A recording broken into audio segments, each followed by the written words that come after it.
ошого шекелде байланып да вопростарды дайындашты да акылдогуч айбир мектепте окуучулар алып кеткен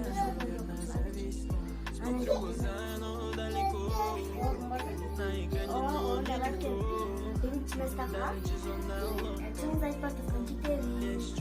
медал жанагындай төшпөгүбүз бар ошондо анан кийин диплом грамота медал экинчи местага медал берилет экен экинчи местага болсо грамота